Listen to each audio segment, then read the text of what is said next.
കാര്യം ഞങ്ങളോട് ചോദിക്കുന്ന എല്ലാവരോടും ചിലർ കല്യാണം കഴിക്കുന്നത് ചോദിക്കുമ്പോൾ ഞങ്ങൾ പറയും കല്യാണം കഴിച്ചോ, ഞാൻ പറയും കല്യാണം കഴിക്കാൻ. വീണ്ടും ഒരു ഞെട്ടിക്കുന്ന വേർപിരിയൽ വാർത്ത. പ്രമുഖ സെലിബ്രിറ്റി ദമ്പതികൾ അപർണ ജീവ ഡൈവേഴ്സായി. വിവാഹബന്ധം വേർപിരിഞ്ഞ് സോഷ്യൽ മീഡിയ ഇൻഫ്ലുവൻസേഴ്സ് ആയിരുന്ന ജീവ ജോസഫും അപർണ തോമസും 11 വർഷത്തെ ദാമ്പത്യ ജീവിതം ഇപ്പോൾ പിരിയാനൊരുങ്ങുന്നു. മലയാളികളെ ഒന്നടങ്കം ഞെട്ടിച്ച വാർത്ത തന്നെ. നമ്മളിപ്പോൾ റീസെന്റ് കാണുന്ന ഡിവോഴ്സസ് എല്ലാം എനിക്ക് തോന്നുന്നു മോർ ദാൻ ഒരു 50% ഈ ട്രസ്റ്റിന്റെ ഇഷ്യൂ തന്നെ. ഇവരുടെയൊക്കെ വീഡിയോ ഒരു തവണയെങ്കിലും കാണാത്തവർ ആരുമുണ്ടാകില്ല. അത്രയ്ക്കും രസമായിരുന്നു ഇവരുടെ ബന്ധം. ആക്ച്വലി എന്താ നിങ്ങൾക്കിടയിലുള്ള പ്രശ്നം? അപ്പൊ ജീവയുടെ ഗേൾ ഫാൻസ് ജീവയ്ക്ക് മെസ്സേജ് അയക്കുന്ന കണ്ട് എനിക്ക് ചെറിയൊരു സംശയം തോന്നിയാൽ മതി. മുൻപ് ഒരു ഇന്റർവ്യൂവിൽ പറഞ്ഞതാണ് അവരുടെ ജീവിതത്തിൽ ഇപ്പോൾ സംഭവിച്ചതും. മനസ്സിലായി.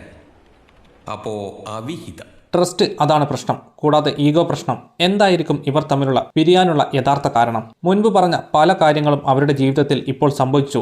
എന്തായാലും ഇരുവരും പിരിയാനുള്ള തീരുമാനം ഇൻസ്റ്റാഗ്രാം മുഖേന അറിയിച്ചിട്ടുണ്ട്.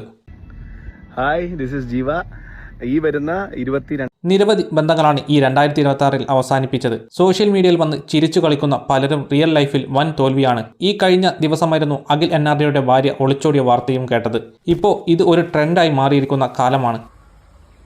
എന്തൊക്കെയാണ് ഈ കൊച്ചു കേരളത്തിൽ സംഭവിക്കുന്ന എന്തൊക്കെ കാര്യങ്ങളാണ്? കല്യാണം ആഡംബരമായി നടത്തുന്നു, പിന്നീട് ആരുമില്ലാതെ വേർപിരിയുന്നു. വല്ലാത്തൊരു അവസ്ഥ തന്നെയാണ്.